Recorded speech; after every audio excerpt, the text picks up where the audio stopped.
In this video, I'm going to run through the 5 main reasons that US-based SaaS brands are struggling with their EMEA performance marketing campaigns. The first one is privacy and data. Now, at a tactical level, performance marketing playbooks are just fundamentally different. For example, in the US, you can literally identify individuals who visit your website and add them to a sales workflow, which to a European is wild. Now, in Europe, you can't process and store data in the same way, and if you tried this, GDPR would hit you with a fine quicker than you could say inbound led outbound. For example, you literally can't send targeted emails via LinkedIn ads to countries in the EU.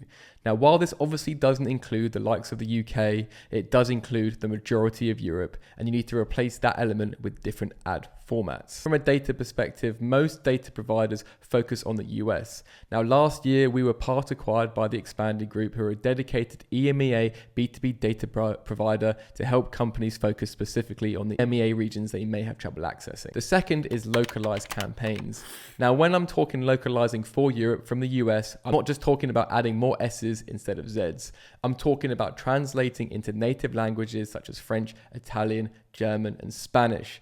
I'm also talking about segmenting campaigns into local regions, as CPCs differ dramatically across these different countries across Europe. All too often, we see Europe as one campaign target in Google ads or LinkedIn ads, for example, and the cheapest CPC countries take the lion's share of the budget regardless of the results you're looking to get. Finally, I'm talking pop culture references. One ad angle we suggested recently to a US-based agency was around a Clarkson's Farm reference. Turns out the US office had no idea about Clarkson or his farm, and these sort of pop culture ads can be really powerful as part of the local marketing mix. The third reason is messaging. Now, lots of these companies are household names in the US, and in the UK, not so much. While the marketing was working domestically due to brand affinity, their UK messaging needs to take a different approach to clearly state their value proposition and differentiators, because not as many people know who they are.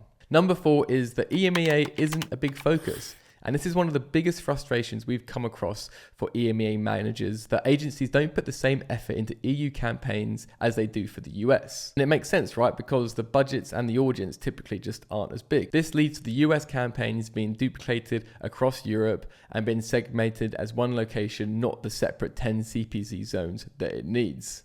Now, issue number 5 is the buying cycle differences. Now, I don't have any solid data to support this, but it feels like the US is a few years ahead of the UK in the B2B SaaS adoption. We genuinely in EMEA seem to be around one stage behind in the innovation lifecycle. So, for example, many early adopters in the UK would be classed as the early majority in the US. And again, this is very similar for the equivalent of Australia compared to EMEA. Now, I'm not sure if it's due to more innovation, media spend, sales activity, or all of the above, but most US buyers seem to be more aware of products and the services available to them. Now, this changes the marketing approach drastically, because the way to advertise to early adopters is through making them feel like they're ahead of the curve, while the way to market to the early majority is through trust, credentials, and ensuring they won't get fired. The past 6 months, we've started working as the EMEA performance agency for 3 well-recognized US tech brands, helping them navigate the issues we've just gone through. And if you're an EMEA focused marketer working at a US based company, then feel free to send me a DM, get in contact through our website, session-media.com.